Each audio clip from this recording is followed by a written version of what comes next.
ప్రభువైన యేసుక్రీస్తు నామములో మీ అందరి వందనాలు. దేవుడి స్తోత్రం. దేవుని మాట్లాడిందాం కూర్చో. ఇస్సాకు పెళ్ళికి వచ్చినప్పుడు అబ్రాము పనివాడైన ఎలియాజర్ని పిలిచి, నువ్వు ఈ ఇక్కడ జనుల్లో నా కొడుక్కి పిల్లలు తీసుకురాక నా స్వదేశానికి వెళ్ళి నా పితరుల కుటుంబంలోంచి పిల్లల్ని తీసుకురమ్మని చెబుతాడనమాట అబ్రాము ఎలియాజర్కి. చెప్పి ఒంట్లు ఇస్తాడు. ఒంట్లు తీసుకుని వెళ్తాడు ఎలియాజర్. ఒంట్లు తీసుకుని వెళ్ళి ఆ ఊరి దగ్గర ఒక బావి ఉంటుంది. ఆ బావి దగ్గరికి వెళ్ళి మోకరించి ప్రార్థన చేస్తాడనమాట. ఒంట్ల కాడ మోకరింపజేస్తాడు. ఒంట్ల కాడ మోకరిస్తాయి. మనం మోకరిస్తలేకపోతున్నాం. మోకరించి ప్రార్థన చేయాలంటే మనకి ఆవేశపోతుంది. మనమేమో చేయలేం. ప్రార్థన చేయాలంటే ఇసుకు. ఇక్కడ ఎలియాజరు మోకరించాడు. ఒంట్ల కాడ మోకరింపు చేశాడు అన్నమాట. మోకరింపు చేసి ఊరి బావి దగ్గర ప్రార్థన చేశాడు. నేను ఈ నూతిగాడికి ఎవరైతే కడెత్తుకుని నీళ్ళకి వస్తారో, నేను ఎవరినైతే నీళ్ళు అడుగుతానో వాళ్ళు నాకు దాహానికి నీళ్ళిచ్చి, నీకే కాదు నీ ఒంట్ల కాడ పోతాను అని ఎవరైతే ఏ కుమార్తె అయితే అంటదో ఆ కుమార్తె నా యజమానికి భార్య అని అక్కడ ప్రార్థన చేస్తాడు దేవుడికి. ప్రార్థన చేసి ముగించేటప్పటికి కడవిచ్చుకుని వస్తుంది ఆవిడ. ఎవరో రెప్పుగా వస్తుంది బావుకి, నీళ్ళు తోడుకుంటాయి. వచ్చేటప్పటికి అప్పుడు దిగుడు బాబులు, అప్పుడు తోడుకునే బావులు కాదు, దిగుడు బాబులు మెట్లు ఉంటాయి కదా. మెట్లంట కిందకి దిగి ముంచుకొని మళ్ళీ మెట్లంట పైకి వస్తారు అట్లాంటి బాబులు. అప్పుడు వచ్చేటప్పటికి ఈయన ప్రార్థన చేసి ముగించేటప్పటికి ఆవిడ నీళ్ళు ఎత్తుకుని పైకి వస్తుంది. పైకి వస్తే అప్పుడు ఆవిడని అడుగుతాడు, అమ్మ నాకు నీళ్ళు మంచిగా దాహానికి నీళ్ళు పోయి ఉంటాడు. నీళ్ళు పోయమంటే అప్పుడు దాహానికి నీళ్ళు పోతాను అని కరవ తెచ్చి నీళ్ళు పోసి, నీకే కాదు నీ ఒంట్ల కాడ నీళ్ళు పోతాను అని చెబుద్ది. ఆయన నీళ్ళు వేసి ఒంట్ల కాడ నీళ్ళు పోద్దన్నమాట. దిగుడు బావి దిగి ఎక్కాలి. మరి చూడు అంతవరకు పోవడికి ఒక ఒంటికి ఎన్ని నీళ్ళు తగ్గుద్ది? 2 పేపర్లు తగ్గుద్ది. ఆ ఒంట్లకి నీళ్ళు పోసింది 10 ఒంట్లకి. అంతవరకుగా ఉందన్నమాట ఆవిడ. అంతవరకు మనుషులు ఇప్పుడు ఉంటున్నారా? ఆడవాళ్ళు ఎవరైనా ఒక బింది నీళ్ళు తెత్తాకే ఆవేశపడిపోతున్నారు. అంతవరకుగా ఆవిడ నీళ్ళు పోసిందన్నమాట. పోస్తే అప్పుడు ఎలియాజరు అనుకున్నాడు, ఈవిడే నా యజమానురాలికి భార్య అని చెప్పి నిర్ణయం తీసుకున్నాడు అన్నమాట. అతనంట ఒక కడియం ఒకటి తెచ్చాడు. కడియం ఇచ్చాడు ఆవిడకి. కడియం ఇంకేదో ఇచ్చాడు ఆవిడకి. దేవుని స్తోత్రం. అవి పెట్టుకుంది. ఆవిడని అన్నాడా, నేను ఒక ప్రార్థన చేసుకున్నానమ్మా, నా యజమానుడు కొడుకు ఇస్సాక్కి వెలుగుబాటుని తీసుకెళ్తా వచ్చానో, ఎవరైతే నా ఒంట్లకి నాకు నీళ్ళు పోసి నా ఒంట్ల కాడ నీళ్ళు పోతానని అడుగుతారో వాళ్ళే నా యజమానికి భార్య అన్నీ నేను దేవుడికి ఒప్పందం చేసుకున్నానమ్మా. నువ్వు పోసావు కనుక నువ్వే నా యజమాని భార్య పోయి అని అంటే, మీ ఇల్లు ఎక్కడ రానంటే రామంది కానీ ముందు వెళ్ళిపోయింది ఈయన వెనకాల విడిచిపెట్టి అది ముందు వెళ్ళిపోయింది. అంటే రమ్మనగానే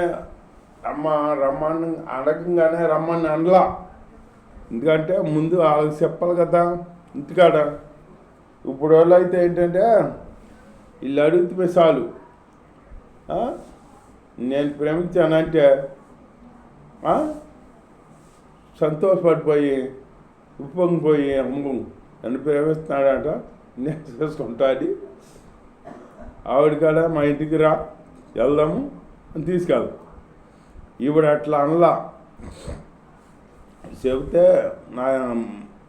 నా తండ్రి ఇంటి వారికి చెప్పాలి అని చెప్పి ముందు వెళ్ళి అలా చెప్పింది మాట. నాకు ఇట్లా కడిగిచ్చి ఇచ్చాడా అయినా ఆ యజమానికి భార్యని తీసుకెళ్తాకని వచ్చాడంట.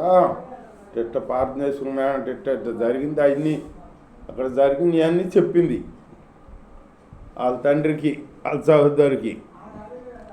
చెప్తే ఈయన వచ్చాడు వెనకాల. ఈయన వస్తే ఒంట్లో ఉన్నాయి కదా, ఒంట్లు కట్టేసి ఒంట్లకి మేతేసి ఈయన తాతీగా కూర్చున్నాక అడిగారు, ఏంటంటే ఇట్ట పని నేను ప్రార్థన చేసుకున్నాను, నీ కుమార్తె వచ్చింది, నీ కుమార్తె నా యజమానికి భార్య అని నేను అనుకున్నాను, దేవుడు ప్రార్థన చేసుకున్నాను, మీకు ఇష్టమైతే ఆవిడని పంపుతాకి ఇష్టమైతే నాతో పప్పండ అంటే అల్లన్నారు. మాదేమీ లేదు, ఆవిడ ఇష్టమైతే వస్తానంటే ఆవిడ ఓకే అంటే తీసుకెళ్ళండి అన్నారన్నమాట ఇల్లు. ఆవిడ అడిగితే ఆవిడ నాకు ఇష్టమేనా ఉంది. ఇష్టమేనా అంటే అప్పుడు ఇద్దరం ఇక రెప్పుగా దూరం బయలుదేరారు ఒంట్లు తీసుకుని. ఇప్పుడు రెప్పుగానే ఒంటి మీద ఎక్కింది. ఎక్కి వెళ్తున్నారన్నమాట. వెళ్తుంటే ఆ ఊరి దగ్గరికి వెళ్ళినాక విశాఖకి ఒక అలవాటు ఉంది, పొలంలోకి వెళ్ళి ప్రార్థన చేస్తాం అలవాటు ఉంది విశాఖకి. మన వాళ్ళు ఎవరన్నా వెళ్తారా పొలంలోకి వెళ్ళి ప్రార్థన చేస్తారా? ఇంటికాడ ప్రార్థన చేస్తాకే ఏర్సిల్లిపోతున్నారు, ఇక పొలంలోకి వెళ్ళి ప్రార్థన చేస్తారు. ఇంటికాడ ప్రార్థన చేస్తాకే అలసిపోతున్నారు. ప్రార్థన చేయాలంటే ప్రాణం మీదకి వచ్చేస్తుంది వాళ్ళకి, ఎవరికైనా కానీ. ఇంకా పొలంలోకి వెళ్ళి ఏం ప్రార్థన చేస్తారు? ఇస్సాకు అలవాటు ఉందంట, పొలంలోకి వెళ్ళి ప్రార్థన చేస్తాం. ఇస్సాకు వచ్చి ప్రార్థన చేస్తా పొలం వస్తున్నాడంట. ఈ పొలిమారిలోకి వచ్చారు కదా వీళ్ళు, ఆ ఇస్సాకుని చూశారు. చూసి రెప్పగా ఉంది ఒంటి మీద కూర్చుని, వస్తున్న ఆయన ఇవ్వాలంటే ఆయనే నా యజమాని అంటే అప్పుడు ఒంటి దిగిందన్నమాట. దిగి ముసుగేసుకుంది. ముసుగేస్తూ వాళ్ళు ఇప్పుడు యజమాని చూసినా ముసుగేతల్లా, చర్చికి వచ్చినా ముసుగేతల్లా, ప్యాషన్ అయిపోయింది. ముసుకేయాలంటే ముసుకే అలవాట్లేదు అని అంటాం. ముసుకేయాలంటే వాళ్ళ బాధ. ఏంటో మరి ఇప్పుడు సేవ చేసేవాళ్ళు కాడ సేవ చేస్తా అంటారు, వాళ్ళు కాడ ముసుకుండదు ఏముండదు. మన మామూలుగా వాళ్ళు చెప్పినట్టు చెబుతారు వాక్యం. మరి వాళ్ళని ఏమో చెప్పమన్నాడో మరి వాళ్ళే చెబుతున్నారో తెలియదు, కానీ అట్లా చేస్తారన్నమాట. తల మీద ముసుగు ఉండాలి. తల మీద ముసుకుంటే యజమానికి గౌరవం, యజమాని గౌరవించినట్టు తల మీద ముసుగు ఉండాలి. మగవాడేమో పురుషుడు సన్నిధిలో చేతులు ఎత్తి ప్రార్థన చేయాలన్నమాట. అది బైబిల్లో ఉంది, అట్లా చేయాలి. ముసుకేస్తాకే బాధపడిపోతారు. ముసుకేసుకోటాకి ఈవిడ ఒంటి మీద నుంచి దిగి ఆయన నా యజమాని అనేది అప్పటికి ఇంటి మీద నుంచి దిగి ముసుగేసుకుందన్నమాట. ముసుగేసుకుని అప్పుడు ఇంటికి తీసుకెళ్ళారన్నమాట.